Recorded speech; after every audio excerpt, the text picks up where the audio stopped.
bahwa dikatakan Rasulullah itu adalah sangat lemah lembut dan pemaaf. Ya. Pertanyaannya, kalau kita hubungkan dengan fenomena yang terjadi sekarang, bagaimana caranya untuk kita, atau bagaimana kiat-kiat untuk kita bisa melembutkan hati? Ya, melembutkan hati, karena saat ini hati ini kadang-kadang keras dan susah dibina. Ya. Apakah ada kiat-kiat lain untuk bagaimana kita bisa melembutkan hati? Terima kasih. Apa yang menjadi penyebab lembutnya hati kita sehingga kita menjadi manusia yang pemaaf, manusia yang santun, ya, yang bersuri tauladan kepada Nabi kita Muhammad alaihi salatu wasalam. Sebab utama hati kita menjadi lembut adalah dengan banyak membaca Al-Quran. Hati sekeras apapun, apabila dia sering membaca Al-Quran, maka biidnillahi ta'ala hati tersebut akan lembut. Allah subhanahu wa ta'ala berfirman, "Lau anzalna hadal Qur'ana ala jabal la ra'aitahu khashi'an mutasaddian min khasyatillah." Andaikan Al-Quran diturunkan pada sebuah gunung, maka niscaya gunung tersebut akan terbelah karena takut kepada Allah Azza wa Jalla.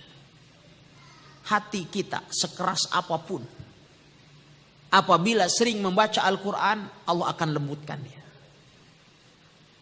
Kapan kita rasakan kerasnya hati kita? Kembali kepada Al-Quran. Semestinya kita walau satu hari satu halaman, antum ya selalu siapkan waktu untuk membaca Al-Quran dari mushaf. Ini bagian dari wasiat Syekh Saleh Al-Maghamisi, Imam Masjid Quba. Beliau selalu memberikan wasiat.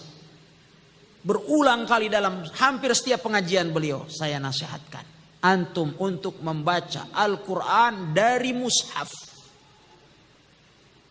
Walau satu hari hanya satu halaman. Terutama katanya bagi para pemuda. Walau satu halaman. Satu halaman kita selesaikan berapa menit? 2 menit kita selesaikan satu halaman. Kalau bacaannya lambat ya paling 5 menit.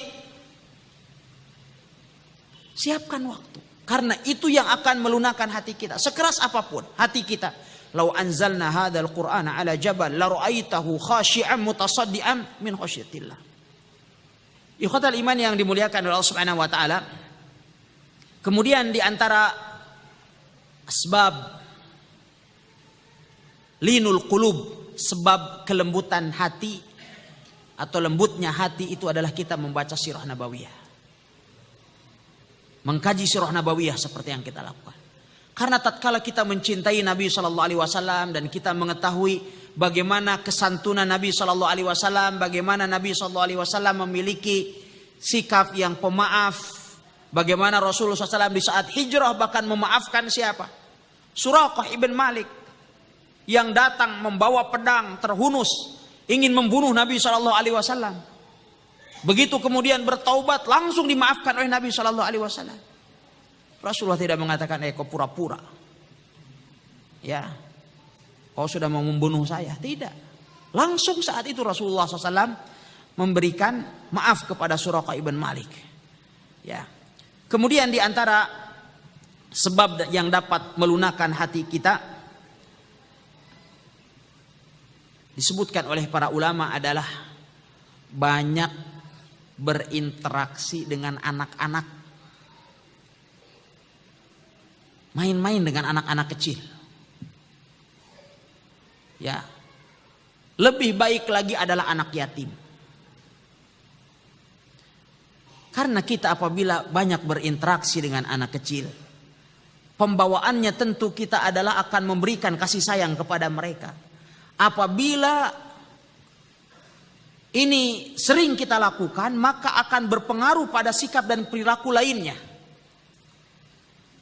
Oleh sebab itu biasanya kita dapatkan adalah orang yang paling lembut, orang yang paling pemaaf siapa? Guru-guru TK,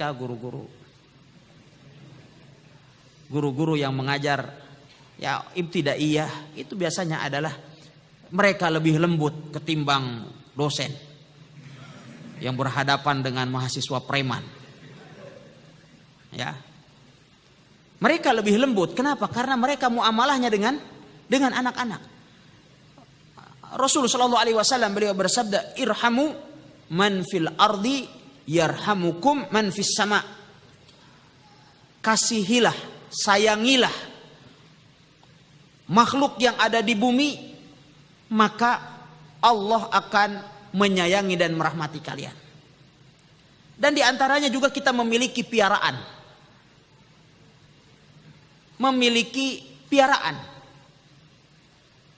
Di rumah kita punya kelinci, kita punya ya kucing.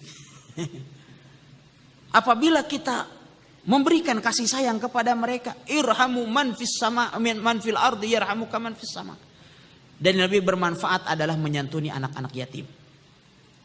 Para ulama mengatakan, idza sya'arta bi syiddatin fil qalb bi qaswatil qalb, apabila Anda merasakan kerasnya hati, imsah ala ra'sil yatim, usaplah kepala anak-anak yatim. Ini akan melembutkan hati kita sekalian.